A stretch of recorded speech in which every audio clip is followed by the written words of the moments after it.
c'est parti à présent pour Planète Marché, une quarantaine de minutes pour décrypter ensemble l'incertaine et riche actualité, parfois politique, souvent économique et surtout financière dans Smart Bourse. Pour nous accompagner ce soir, donc sur le plateau de Smart Bourse, nous avons le plaisir d'accueillir Véronique Riche-Flores, économiste indépendante chez RF Research. Bonsoir Véronique Riche-Flores. Bonsoir. Bienvenue sur le plateau de Smart Bourse. À côté de vous, Julien Pierre Nouan. Bonsoir Julien Pierre Nouan. Bonsoir. Bienvenue sur le plateau de Smart Bourse également. Vous êtes directeur des études économiques et de la gestion diversifiée chez Lazare Frères Gestion. Et nous avons le plaisir d'être accompagnés également par Malik Hadouk. Bonsoir Malik Hadouk. Bonsoir. Vous êtes directeur de la gestion diversifiée de CPR-AM. Alors beaucoup de sujets qui vont nous animer ce soir. On va évidemment parler de récession, on va évidemment parler de stratégie de banque centrale, de croissance en zone euro.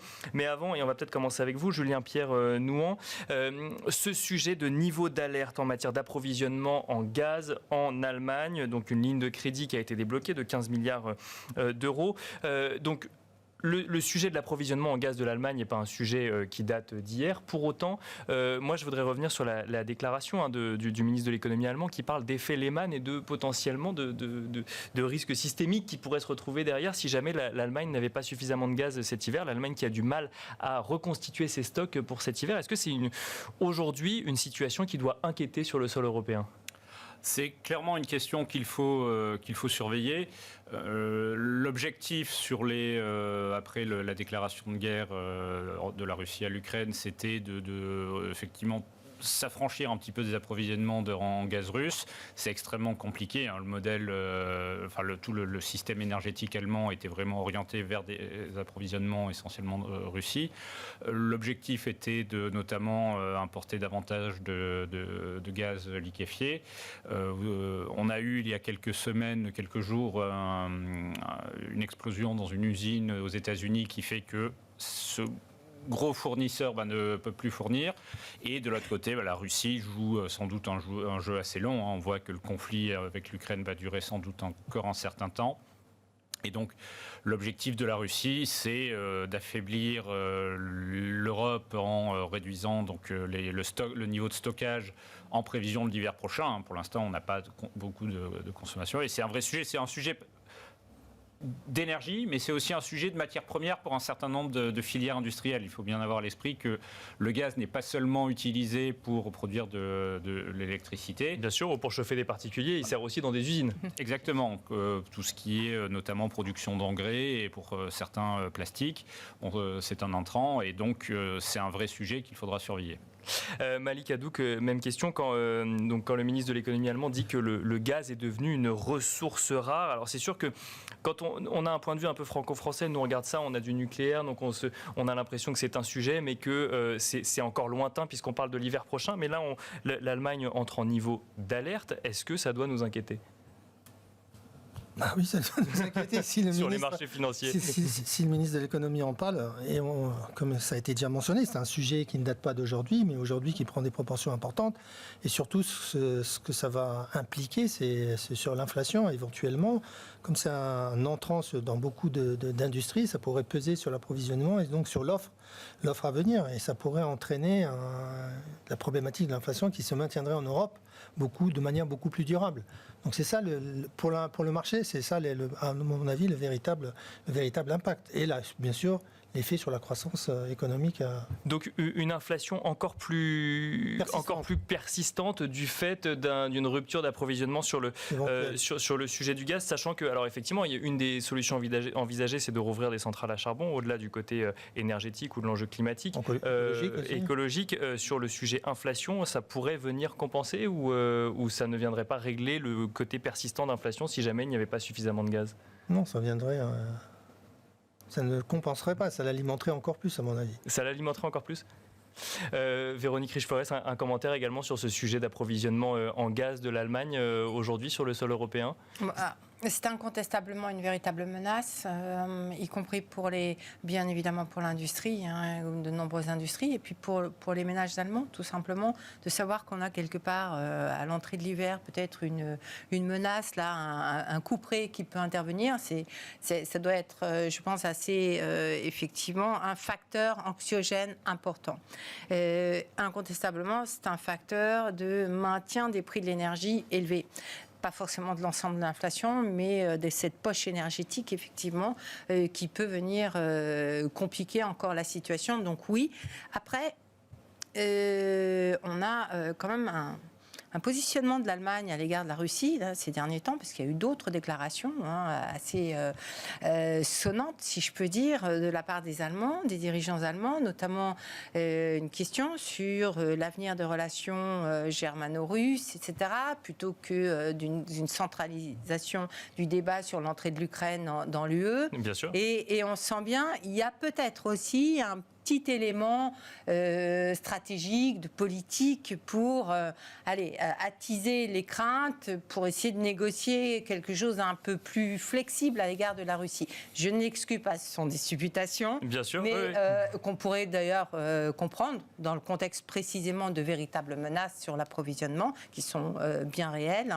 Donc voilà, mais effectivement, c'est une menace de premier ordre. Et puis aujourd'hui, il fait très chaud, mais l'hiver est juste à l'horizon. Donc, non, bien sûr.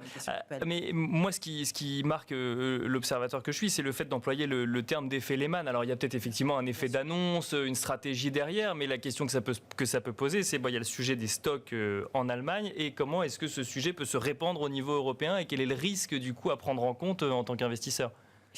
Tel que j'ai entendu ces déclarations, pour moi, l'effet Lehman, c'est le court-circuit. Alors, Lehman, c'était le court-circuit du crédit. Hein, et je pense que c'est le court-circuit ou le coupe-circuit, je ne sais pas, au niveau de l'énergie. Hein, parce qu'effectivement, si à un moment donné, il n'y a plus de gaz et qu'on est à peu près certain que l'Allemagne ne pourra pas substituer, en tout cas dans un premier temps, l'intégralité de ses besoins et que ça peut juste arrêter la machine allemande. Donc oui, ça peut aller très vite, potentiellement. On n'est peut-être pas forcément dans ce scénario. Oui, c'est ça, c'est un vrai risque aujourd'hui ou pas ? Mais c'est une éventualité qu'on regarde de près, effectivement. Bon, alors ça, c'était effectivement un commentaire sur l'actualité, notamment sur cette déclaration donc, du ministre de l'économie allemand. On va revenir sur le sol européen ensemble, mais j'aimerais d'abord réagir à un autre sujet d'actualité. C'est un seul terme, et on va continuer avec vous, Malika Douk, c'est ce terme récession. Alors, ce terme récession, je l'emploie souvent depuis le début de la semaine. On l'entend assez régulièrement aussi donc dans les commentaires. Jérôme Powell l'a mentionné hier en expliquant qu'un soft landing, je cite, serait very challenging, alors que lorsqu'il a annoncé donc cette hausse de taux de la Fed de 75 points de base, c'était quand même l'objectif, c'était d'avoir un soft landing. Maintenant, le discours, c'était l'objectif affiché. Alors après, on y croit ou on n'y croit pas, mais là, on sent qu'effectivement, ça va être un petit peu plus compliqué. On évoque la possibilité d'une récession. Alors j'aimerais vous entendre sur ce sujet, mais j'aimerais bien surtout qu'on définisse ce que c'est qu'une récession. Est-ce qu'une récession, c'est une crise économique ? Est-ce que c'est ce qu'il faut faire ? Ou est-ce qu'on peut parler de deux trimestres successifs, par exemple, de décroissance, et que finalement, ce ne soit pas si grave. C'est la définition technique de la récession, mais Véronique est mieux placée pour y répondre. Mais ce que je voulais dire, c'est que Jérôme Powell, il a clairement indiqué que le combat de la Fed était l'inflation, et que ça pouvait se faire au détriment de la croissance. Aujourd'hui, les banques centrales, c'est vraiment... l'inflation. On a l'inflation en ligne de mire, et c'est cet élément-là qu'on va combattre, quel que soit le coût d'ailleurs. Mais alors, est-ce que c'est une stratégie on verra bien sûr que les déclarations des banquiers centraux changent en fonction de l'évolution de la situation économique, de l'évolution des marchés financiers. Mais il est clair aujourd'hui que c'est l'élément central que combattent les banquiers centraux. Et la hausse de 75% qu'on a eue, c'est vraiment pour montrer au marché que la Fed était présente et qu'elle prenait sérieusement en compte cette remontée très forte de l'inflation, qui est toujours au-delà des 8%. Même si on estime que la question centrale qu'on se pose, c'est est-ce qu'on est arrivé au pic de l'inflation ? Est-ce qu'on va commencer à redescendre ? Nous, on considère qu'on est peut-être arrivé à un mois près au pic de l'inflation, mais que la redescente va être comment dire, Graduel. Voilà, merci. Va être graduel. Mais donc vous voyez, vous anticipez un pic d'inflation prochain. Dans les mois qui viennent. Oui, dans les mois qui viennent, oui. Ensuite, on va redescendre, mais graduellement. Est-ce que la descente va être rapide? On ne le pense pas. Elle va être graduelle. Et pour arriver à l'objectif des banquiers centraux, il faudra sûrement attendre plutôt la fin 2023 qu'avant. Sauf si, bien sûr, une récession sévère impacte l'économie américaine. Mais les banquiers centraux, pour être honnête, l'année dernière, ils nous disaient que l'inflation était transitoire. Ils se sont adaptés, ils ont revu leur discours. Et ils peuvent revoir leur discours si aujourd'hui la récession est vraiment marquée et que le marché de l'emploi commence à se dégrader, notamment aux États-Unis. Mais alors, là, je reviens sur ce thème récession. C'est un scénario aujourd'hui Oui, c'est un scénario, bien entendu. C'est un scénario qu'il faut prendre en compte. Quand on voit aujourd'hui la décélération des PMI, que ce soit en Europe ou aux États-Unis, elle est quand même assez marquée. On va voir comment le marché du travail répond aux États-Unis à ces attentes-là. Il y a certaines entreprises qui ont déjà annoncé des licenciements à venir pour justement anticiper le ralentissement économique qu'ils perçoivent dans leur activité. Et c'est ces éléments-là donc les banques centrales vont être data dépendantes dans les semaines à venir et pourront ajuster leur politique monétaire en fonction de l'évolution de la situation économique, même si on continue de croire que la Fed va continuer à monter ses taux. Alors est-ce que c'est 75 BP comme annoncé par tout le monde au mois de juillet prochain, le 27 juillet? Moi, j'ai peut-être tendance à penser qu'il pourrait nous surprendre avec une hausse que de 50 BP. D'accord, une hausse un peu moins forte qu'anticipée, à l'inverse finalement de ce qui s'est passé la semaine dernière.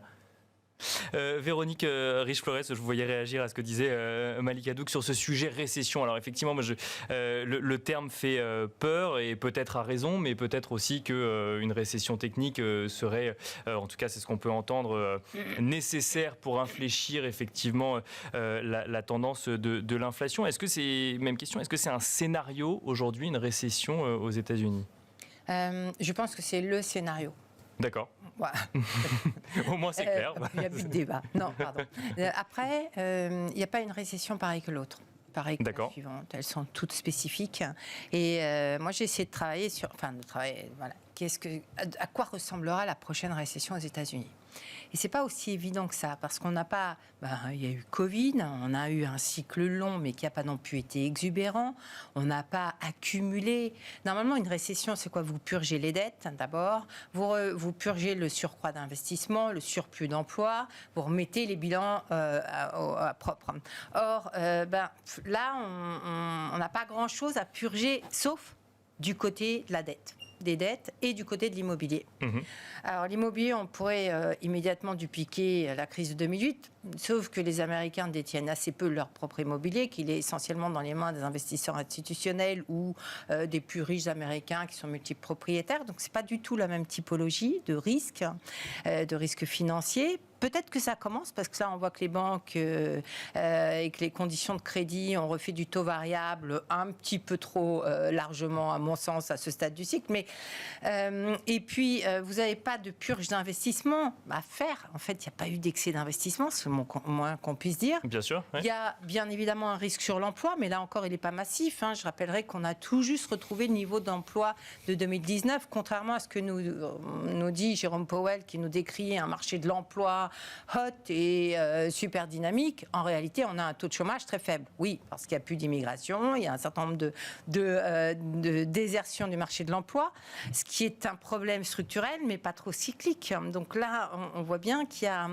Donc, je ne suis pas sûre que la récession véritablement soit le plus grand risque. Il me semble que le plus grand risque, c'est quoi? C'est des trimestres plus ou moins négatifs, peut-être 2 trimestres négatifs, peut-être 3 d'ailleurs, un peu de crispation, mais surtout quelque chose qu'on a du mal à voir rebondir derrière. Parce qu'il y a, s'il n'y a pas de purge, il n'y a pas de rebond, c'est l'effet d'élastique. On préfère, très honnêtement, je pense qu'on préférerait tous avoir une bonne récession de 2-3 trimestres pour prévoir la reprise derrière. je suis pas sûre qu'on y ait droit là. Parce que là, le scénario que vous décrivez, c'est plus une récession, de ce qu'on pourrait appeler une récession technique, effectivement, ou mécaniquement on peut appeler ça une récession, mais derrière, la situation ne change pas réellement. Ça ne change pas réellement. Alors il faudrait une purge du surendettement qui est peut-être en train de se faire avec la remontée des taux, et celle-là, elle concerne les entreprises, donc ça va gripper à un moment donné au niveau de l'emploi, des résultats, un petit peu d'investissement. Mais voilà, on n'a pas les éléments pour avoir quelque chose véritablement qui nous fasse chuter le pic PIB de 5%. Par contre, quelque chose qui reste longtemps embourbé, oui. Et alors après, vous pouvez avoir aussi une baisse des prix du pétrole, des matières premières, plutôt un infléchissement de l'inflation qui fasse rebondir un petit peu, qui redonne un petit peu de pouvoir d'achat. Et finalement, passer à travers les fourches codines. Donc, c'est pas une vraie récession, mais on n'est pas forcément plus avancé au bout du compte. Et peut-être qu'il faut à nouveau remonter les taux d'intérêt. Vous voyez ce que je veux dire? Oui, bien donc, sûr. c'est un environnement quand même assez particulier, assez inconfortable pour tout dire. Et surtout, je dirais qu'il nécessite des autorités monétaires qu'elles soient très graduelles. Parce que le vrai risque, effectivement, il est du côté du financier, du côté des effets richesse. Et c'est là qu'on peut avoir des craquements, des fissures qui fassent plus mal. Le pic d'inflation, vous le voyez vous aussi pour les prochains mois? Il est là. Je pense qu'il est là. On a plusieurs petits signaux. Après, il y a la variation mensuelle ou quoi, des prix du pétrole ou autre. Mais on voit presque depuis 2 mois avec, et notamment dans les secteurs sous-jacents, dans les services, les prix, par exemple, des loisirs, toute cette activité qui était censée redémarrer, profiter de la période post-Covid, où effectivement on a eu 2-3 mois de très fortes hausses mensuelles, et puis là, on revient à des hausses vraiment très très faibles. On a un petit peu peut-être le même phénomène au Royaume-Uni. C'est très clairsemé, mais on a ces petits signaux. En tout cas, ce sont des signaux qui nous disent que les effets de second tour sont très réduits. Il n'y a pas d'effet majeur. Alors que c'était la grande crainte pour le coup. Sur les salaires, finalement, on a eu 2-3 mois d'accélération, puis depuis, ça plafonne à 5,5%. Et donc, à partir de là, effectivement, les effets énergétiques, les effets de base, etc., devraient plutôt signer effectivement le point haut. Nous, on a plutôt une baisse assez marquée, mais comme vous l'avez signalé, on développe maintenant, on montre nos prévisions de 2024, et 2024, ce n'est pas 2%. C'est ça le signal.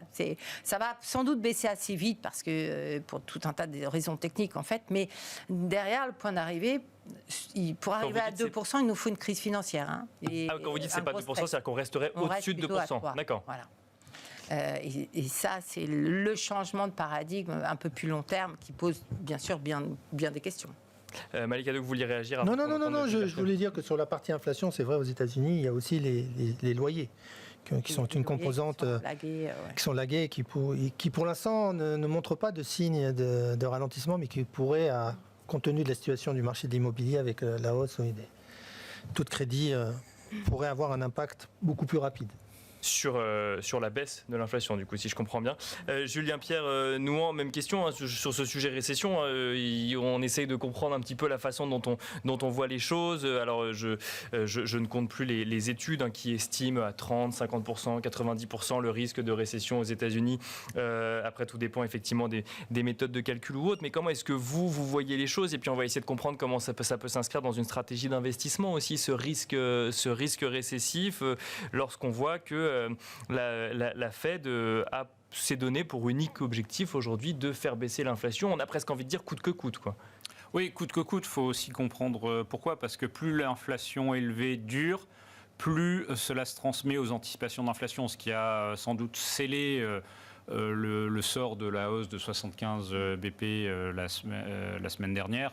C'était peut-être encore plus que les chiffres d'inflation du mois de mai.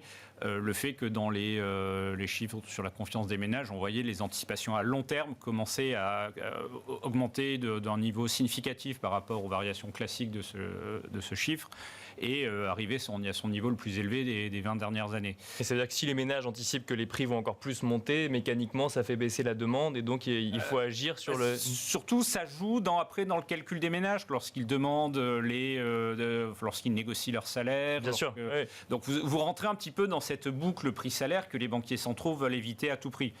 Et c'est vrai que l'inflation, lorsqu'on décompose justement ces chiffres d'inflation, ce qu'on voit, c'est que, et je pense effectivement le pic est proche parce que on a devant nous la résorption de la fameuse inflation temporaire. celle des biens dont les prix ont été soufflés par la sortie de Covid, les problèmes d'approvisionnement. Mais par contre, on voit quand même au niveau des services et notamment du logement, un mouvement assez fort d'accélération. Ce qu'il y a aux États-Unis, c'est que lorsque vous regardez des choses comme le taux de vacances, on a peu de logements aujourd'hui par rapport à la demande. Et donc, il y a une pression sur le logement, des prix de l'immobilier qui ont très fortement progressé. Alors, ça va sans doute se normaliser à très court terme.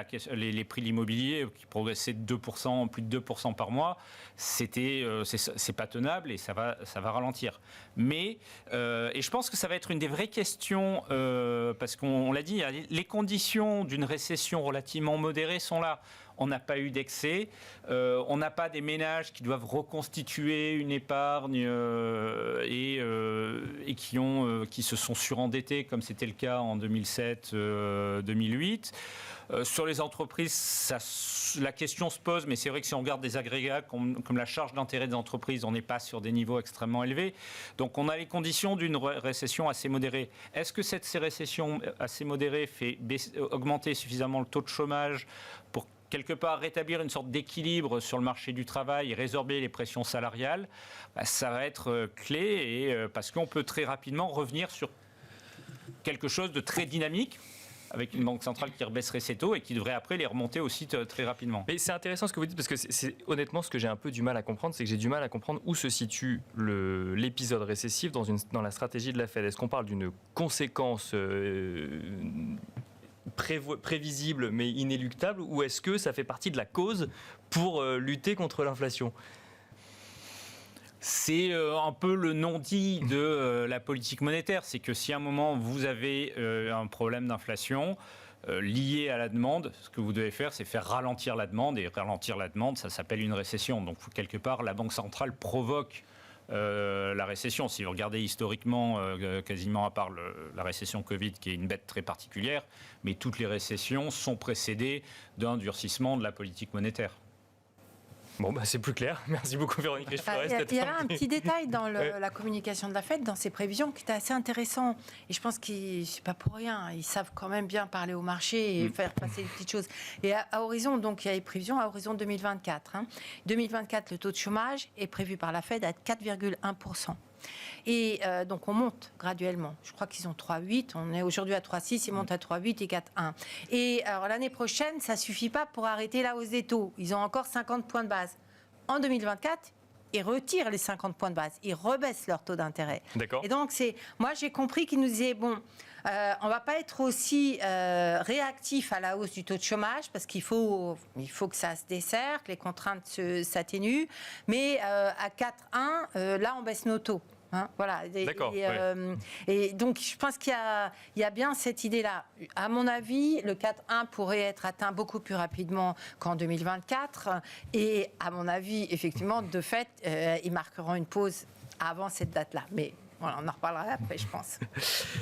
Moi, j'aimerais. Alors, du coup, on peut continuer sur la séquence banque centrale. Alors, surtout, en fait, on va évoquer le sujet européen. Et avant de reparler peut-être de la BCE, Malika Douk, vous avez mentionné les PMI tout à l'heure. Et effectivement, on a eu les PMI pour la zone euro, pour la France notamment. On voit des PMI qui reculent, avec notamment une activité dans le secteur des services qui recule. La BCE a mentionné qu'elle allait augmenter ses taux. Elle ne l'a pas encore fait. Ça va arriver. C'est en juillet. Nous sommes en juin. On parlera peut-être également des spreads dans un peu plus tard. Mais là, justement, est-ce que la récession doit devenir un sujet en zone euro, alors même qu'on est un peu en retard par rapport au calendrier de la Fed et des États-Unis ? Alors la récession, c'est un sujet qui concerne à la fois la Fed, mais qui concerne aussi la Banque centrale. Et pour ce qu'on n'a pas dit, on parlait de récession, mais lorsqu'on regarde les actifs financiers, si on regarde le marché actions, le marché du crédit à l'heure actuelle, ils n'ont pas de la même appréciation de la situation. Quand on regarde les spreads des crédits, on n'est pas encore en situation on ne prédit pas une récession. Le marché actions, à mon avis, il prédit la récession à hauteur de 70%. Donc on va voir comment vont se comporter les résultats des entreprises, qui va être le facteur d'ajustement pour la suite sur les marchés actions, mais on est pas loin du plus bas, sauf si on rentre en récession vraiment très marquée. Donc la récession, bien sûr, pour la BCE, c'est un élément marquant. Mais la BCE, elle a un retard sur la Fed, elle sait que l'inflation va être persistante et elle n'a plus le choix qu'aujourd'hui de remonter les taux, parce qu'aujourd'hui, la Fed a pris de l'avance, et s'il y avait un ralentissement plus marqué, elle aurait l'opportunité de rejouer avec les taux, ce que la Banque centrale n'a plus. Donc il est inéluctable qu'en juillet, il y aura une hausse des taux. Maintenant, il faut se poser la question de savoir si c'est 25 ou 50. Ça, c'est le débat, pour revenir à des taux zéro. Avec une réunion en urgence sur justement éviter une fragmentation trop forte des spreads européens. Donc avant même qu'on ait augmenté les taux, on réfléchit à la façon dont on va limiter l'impact de l'augmentation des taux. Bien fait, encore une fois, puisque les spreads s'étaient approchés des 250, ce qu'on avait eu 5 ans plus tôt, et ils sont intervenus à ce moment-là. Voilà, ça a été bien fait, hein, ça a permis de réduire les spreads italiens vis-à-vis de l'Allemagne. Donc elle a bien fait son rôle là. Mais sur la récession, là encore une fois, le sujet pour la BCE comme pour la Fed, c'est l'inflation. Parce que l'inflation touche tout le monde en fait. L'inflation touche tout le monde et surtout touche les bas salaires. Et donc va impacter le pouvoir d'achat des classes moyennes. Donc elles sont obligées de réagir. Véronique Riche-Forest, est-ce que la situation est similaire entre les États-Unis et l'Europe? Parce que la hausse de taux n'est pas encore intervenue physiquement en Europe. On a des prévisions de croissance qui sont revues à la baisse. On a une inflation, pour le coup, qui, elle, est toujours à des niveaux assez élevés. Est-ce que la BCE aura les mains aussi libres que la Fed, si je puis dire, pour augmenter ses taux et agir contre l'inflation? Probablement pas. Je pense qu'on l'a vu depuis 2 semaines, justement, avec cette fragmentation. C'est assez compliqué. La croissance est plus faible quand même.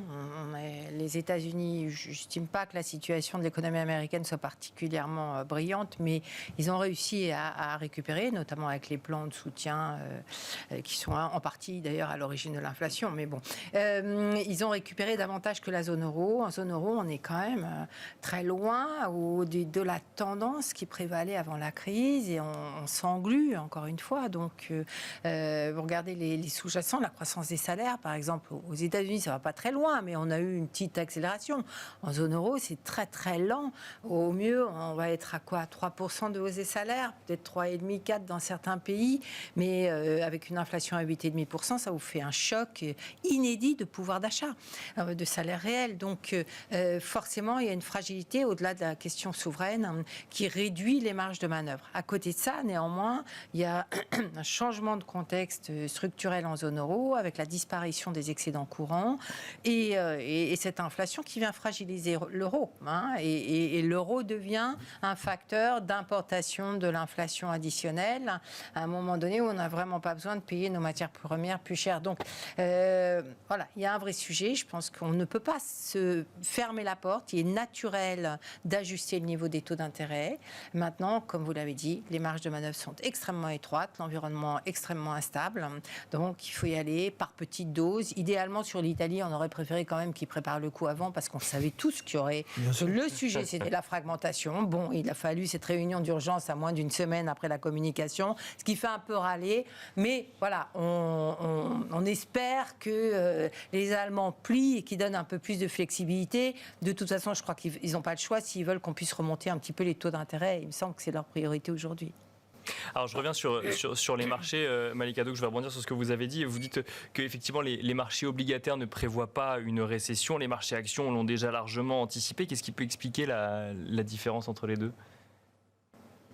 C'est la dichotomie qu'on a eue avec le marché obligataire taux l'année dernière, le marché actions. Aujourd'hui, c'est avec le marché du crédit, parce que le marché des actions. Parce que la problématique du marché des actions, je pense, c'est que l'ajustement des taux, très fort des taux, pour le marché des actions, ça va avoir un impact inévitable sur un ralentissement économique et donc sur les bénéfices des entreprises à venir. Donc, étant donné que les bénéfices d'entreprise ne se sont pas ajustés pour l'instant, ce à quoi on a assisté sur le marché des actions, c'est une contraction des multiples très rapide très puissante en l'espace de 3 semaines, parce qu'on a eu des prix qui ont chuté, mais des bénéfices qui sont restés stables. Et ça, c'est une mauvaise nouvelle que les entreprises ne montrent pas qui. C'est pas les entreprises, c'est les analystes aujourd'hui qui n'ont pas encore révisé. Et puis on n'a pas eu d'annonce on a certaines annonces de profit warning de certaines entreprises, mais pour l'instant il n'y a rien de marquant. Et deuxième élément aussi qui va être scruté avec attention, c'est les marges des entreprises qui sont à des niveaux très élevés et qui pour l'instant sont restées stables. Et on ne voit pas dans un contexte où on a de l'inflation, les coûts de matières premières augmentaient, on a eu des augmentations de salaire, que les marges puissent se maintenir. Donc sur le marché des actions, il y a ce E-là qui peut venir vraiment inverser la tendance, parce que si on a une révision très forte, due à un ralentissement économique notamment, le marché actions a encore une marge pour corriger. Et sur le marché du crédit, la situation, comme l'indiquait Véronique, c'est la situation quand même bilancielle des entreprises. Ils se sont financés très largement avant. Il n'y a pas de mur de dette de refinancement à horizon de 2024. Et ils pensent que eux, par contre, que les banques centrales vont à un moment donné se réfréner de remonter drastiquement les taux. Julien Pierre-Nouan, comment est-ce que vous voyez cette situation de recul sur les marchés actions en l'occurrence? Est-ce que c'est un moment où on se dit en fait il vaudrait mieux rester un petit peu en dehors de ce marché et voir comment il évolue, ou au contraire est-ce que c'est un marché qui est source d'opportunités? Comment est-ce que vous l'analysez? Alors nous, on conserve des allocations plutôt prudentes, parce qu'on pense que tant qu'on n'a pas éclairci cette question d'inflation et qu'on n'a pas vu effectivement dans les prévisions de résultats des entreprises les conséquences d'une éventuelle récession, le marché va rester sous pression. Les multiples effectivement ont baissé, mais ils ne sont pas encore vraiment sur des niveaux extrêmement bon marché. Et il y a des vraies questions sur les résultats des entreprises. Aux États-Unis, vous avez des marges qui sont de très très loin sur des plus hauts historiques, qui sont peut-être en train de commencer à basculer, mais on pourrait aller encore plus loin. Et c'est assez facile de construire des estimations de marché avec des PE, des multiples un tout petit peu plus bas que les niveaux actuels, et une révision encore notable des résultats qui génère un potentiel de baisse pas négligeable. Donc on reste, nous aujourd'hui sur une approche très prudente dans nos portefeuilles. Mais ça veut dire que globalement, si je comprends bien, il faudrait que les entreprises, ou en tout cas que les analystes, revoient les estimations de bénéfices à la baisse pour rassurer le marché, c'est ça, pour montrer qu'ils sont en phase avec les inquiétudes des investisseurs? Alors c'est pas nécessairement pour rassurer, mais c'est pour donner de la clarté. C'est-à-dire qu'on voit qu'il y a un choc matière première, il y a des salaires qui sont en train d'accélérer aux États-Unis, peut-être un peu moins en Europe, mais quand même. Donc des coûts qui augmentent. Alors on a de l'inflation, donc on se dit les prix de vente augmentent aussi, mais est-ce que c'est vraiment à due proportion? Est-ce que vous avez vu tout ça? C'est un peu la question que ça pose. Et surtout, est-ce que vous continuez à vendre autant avec des prix qui augmentent? Donc voilà, il y a toutes ces questions qui doivent trouver leur réponse. Est-ce qu'elles vont trouver leur réponse dans les semaines à venir? Sans doute pas. Dans les mois à venir, peut-être un peu plus, dans les trimestres à venir, plus probablement. Donc on a, selon nous, encore une période de plusieurs mois devant nous d'incertitude assez marquée. Plusieurs mois d'incertitude assez marquée sur les marchés, avec, alors là je regardais effectivement le CAC 40 qui est un petit peu en dessous des 6000 points à la clôture, 5883, donc oui, bien en dessous. Donc un peu d'incertitude, ça veut dire qu'on pourrait voir un marché qui continue à être baissier sur les prochains mois, selon vous, sur l'été par exemple? Il y a plusieurs raisons. Imaginons donc la saison de publication des résultats commencera aux États-Unis autour du 15 juillet. Si on commence à voir des entreprises qui nous disent attention, en fait, on a les profit warning, on a tout ça, ça peut générer une nouvelle jambe baissière sur les marchés.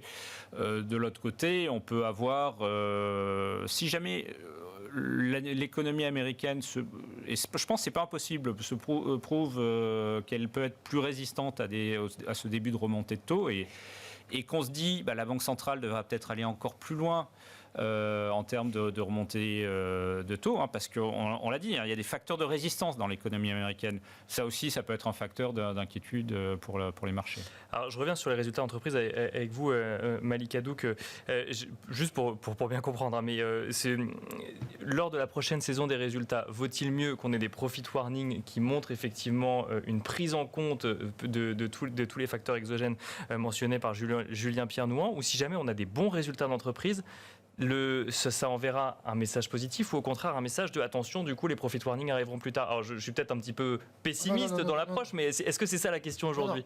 Aujourd'hui, ce qui se passe, c'est qu'on a des prévisions de bénéfices aujourd'hui aux États-Unis qui tournent autour, pour l'année 2022, encore autour de 8-9%.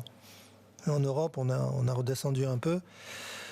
Mais on est toujours en territoire positif. Si on avait une saison de résultats qui était de bonne facture, avec des marges qui se stabilisent, je peux vous assurer que le marché remontera et de manière substantielle. D'accord. Parce que lui, ce qu'il anticipe justement, c'est qu'on ait une révision à la baisse des anticipations de bénéfices. Il se dit que ce momentum-là de bénéfices ne peut pas se maintenir compte tenu de l'environnement actuel. Donc, si on avait une mauvaise saison des résultats, il faudra aussi vérifier l'ampleur. Si c'est une baisse légère, le marché pourrait se stabiliser. Encore une fois, le marché action, lui aussi, va dépendre de l'évolution des taux, l'évolution des taux longs. Parce qu'on a vu les taux réels remonter assez sensiblement aux États-Unis, se situent autour de 0,60. On n'est pas aussi à des niveaux de 1 ou 2% de taux réels. Donc si cet ajustement de taux se continue, comme on l'a vu au cours des 2 dernières journées, où on a des mouvements de baisse assez marqués sur les taux longs, que ce soit en Europe ou aux États-Unis, ça peut aider à stabiliser le marché et notamment redonner de la vigueur aux valeurs de croissance qui ont été malmenées au cours du début d'année.